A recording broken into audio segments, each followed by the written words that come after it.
Hi folks, this is Vladimir. Now, my last video was regarding my latest map. This was it. Unfortunately, there was a huge design flaw in the map, which meant that I had to actually cancel the map, which was really unfortunate, since there'd been quite a bit of work in here. There was a hell of a lot of redstone placed in here. Lots of devices. We'd booby trap buildings. Oh dear, well, that's a spoiler. I'd created lots and lots of things in here. We'd got a automatic enchanting room, which just looks like I've been doing a bit of maintenance on that. There we go. Nice little library room. Automatic lights there up on the ceiling. All very nice. It's all very pretty. The clock tower was fully wired up to control all of the areas that were going to be accessible at each different point in time. I'll even show you all the redstone that was done. This was the redstone underground. As you can see, it looks like Rainbow Runner. And this went to each one of the points. The clock was fully wired up, fully color-coded. Everything was get to go, and then I found a design flaw that meant that if the player died in one of these areas, then unfortunately the way that I designed it is that the area would be closed to them once they'd entered it, if the allotted time had moved on to the next time area, which meant that if they died in there, in that area, there was absolutely no way of them getting their stuff back. And I don't like that. That's not fair. That's, to me, that's a game breaker. So I didn't like that at all. So I scrapped it. I took the decision and I actually scrapped the map, which came as a bit of a shock. So anyway, without further ado, welcome to Vlad's Map version 2. Yeah, it's quite surprising now how much you can actually do in over a week. Basically, the concept is still the same on this map, but it's a complete overhaul, and this is all brand new stuff. The whole play area is surrounded by lava, so there's no getting out of the play area. You may recognise the clock tower is still here. It's taken its damage, but I couldn't have the clock tower controlling the redstone areas, you know, the redstone, because when the time changed and each area became available to the player, then because the redstone was all on one side of the map, it would actually lag at times really badly. So what I've done is this central bit here is actually the clock, and each Minecraft hour one of the areas becomes available.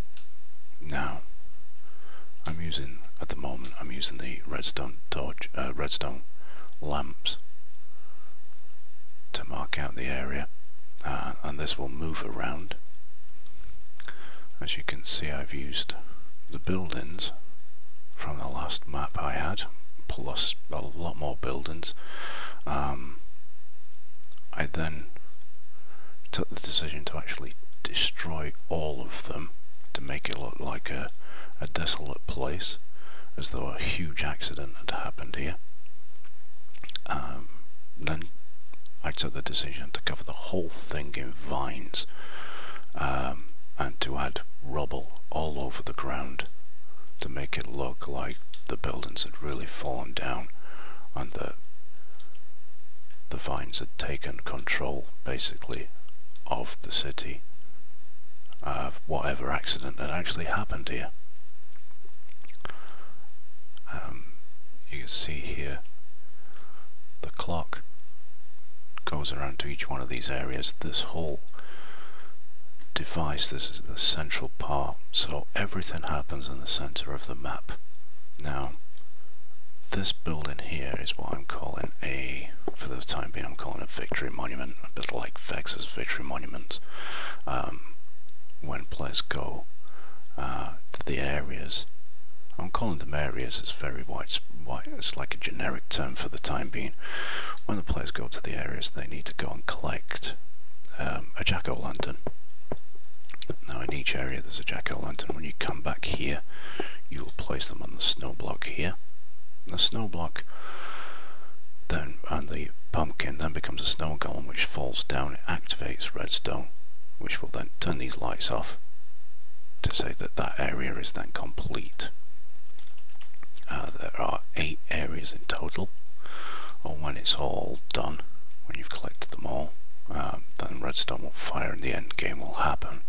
Hopefully it won't kill everybody's PC, but I've got big plans. If you're going to rescue the citizens of this city, then the citizens of the city need to reappear, so I have villager spawners hidden around, which will only actually spawn when the player completes all the tasks of the map.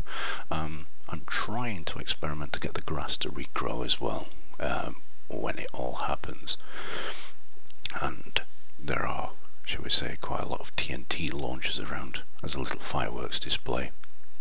I didn't fancy putting a "the end" banner in this time.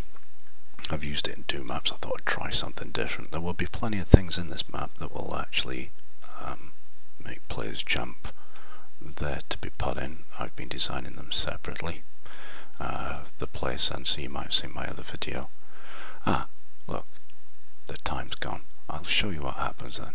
So this is lit up, which means that this is available. And in this area there's a vault, and the vault becomes lit up to say it's accessible. If we press the button, the door opens. Now if you press the button and these weren't lit up, then nothing would happen. Now what was happening in the last map was that when this area would become unpowered, then there would be absolutely no way of this door would close automatically, which meant that you were trapped. See, the lights have gone out, the clock's moved on to the next area, but because you've pressed the button, you've got here on time, you've pressed the button, you're allowed to carry on in here. Okay, now this is another portal switch. There we go, nice and automatic. And it's a trip into the nether. All areas at the moment are all in the nether. And that's basically it for the top. I'll not show you the nether this one, I'll save that for another video. But let's just say that the nether is multi-layered. There's going to be 8 layers inside of the nether that contain each one of these areas that you need to go and visit. And thankfully I've biome edited the entire nether, so the nether is not actually the nether, it's actually a normal biome. Let's take a look underneath. This is the redstone for the so-called Victory Monument. This is what I'm calling Thunderbird's Hangar.